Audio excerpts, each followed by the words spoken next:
Shalom bien-aimé, que Dieu vous bénisse. Encore ce matin, nous venons sonner la cloche. Cette cloche qui sonne pour éveiller nos cœurs. Cette cloche qui sonne pour éveiller nos consciences. Cette cloche, c'est nullement pour venir condamner X, Y, Z, mais c'est pour que chacun de nous sache comment se tenir. Nous sommes longtemps dans la marche, mais cette marche est deux fois truffée des obstacles, et nous savons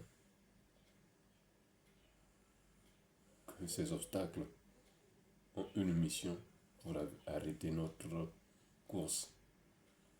Mais à cela, Dieu nous aide chaque matin à recevoir une information qui nous permet de surmonter ces obstacles qui peuvent se présenter ou qui s'est déjà présenté dans nos vies afin de nous empêcher d'avancer. Sans plus tarder, bien-aimés, ce matin, nous allons lever nos voix pour ce moment capital. Rien ne peut se faire sans ta volonté. Tout ce qui se fait avec ta volonté aboutisse à une réussite. Que cette séquence que tu as permis que nous puissions parler à ton peuple, que nous puissions être l'animateur, Seigneur, comme d'autres qui chaque matin sont sous tes ordres pour la même mission, pour éveiller ton peuple.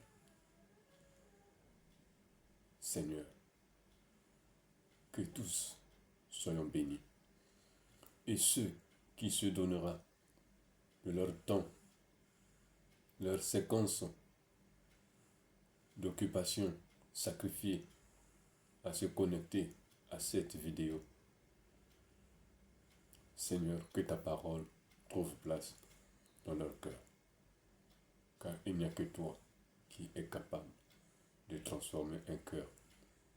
Et ce cœur, c'est toi qui as la possibilité de le vêtir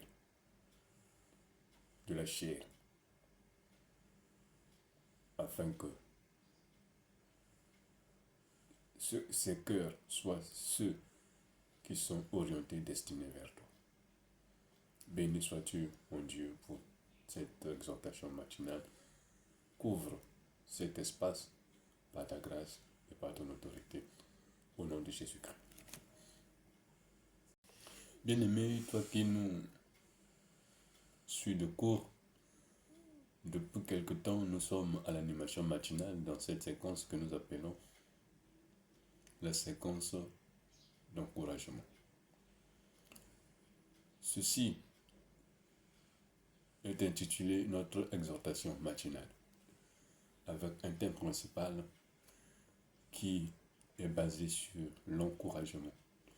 Pourquoi encourager? Parce que plusieurs de nos milieux, nous faisons juste figure, mais dans le fond, nous sommes abattus. Nous sommes affligés. Nous sommes fatigués. Et la résolution même de lâcher rumine dans nos cœurs. On ne fait plus confiance et plaisir au Seigneur, on commence à faire confiance et plaisir aux hommes pour éviter que soit l'équipe de suivi fasse irruption chez toi. Tu es obligé de faire figure. Avec Dieu, on n'a pas besoin de faire figure, mon frère, ma soeur. Avec Dieu, on a besoin d'être et dans la constance. Nous sommes en train de marcher dans les Écritures selon que Dieu nous donne la possibilité d'avancer. Un seul mot de cette exhortation peut changer ta vie. Une phrase peut changer ta vie. Mon frère, si tu te donnes et si tu laisses l'espace au Saint-Esprit de l'occuper comme il se doit. Bien-aimé, depuis la semaine ou depuis la sortie de la Pâque, nous sommes en train de parler de l'identité. On a parlé de l'identité et on a aussi annoncé un des éléments qui fait le naufrage de nos foi. Un élément qui est un poison de notre foi. Un élément qui est un destructeur de notre foi. Parmi ces éléments qui sont nombreux, nous on a parlé d'un seul que nous allons encore parler ce matin. C'est la peur. C'est la peur. Quand tu es attraqué, entaché par la peur, il te serait difficile d'avancer. Ainsi, nous revenons sur notre séquence d'hier, sur l'histoire d'un homme qui les Écritures relatent très bien qu'il était malade à la mort. Ce n'était pas une fièvre. Non. Ce n'était pas un petit palu passager. Non. Il est dit qu'il était malade à la mort.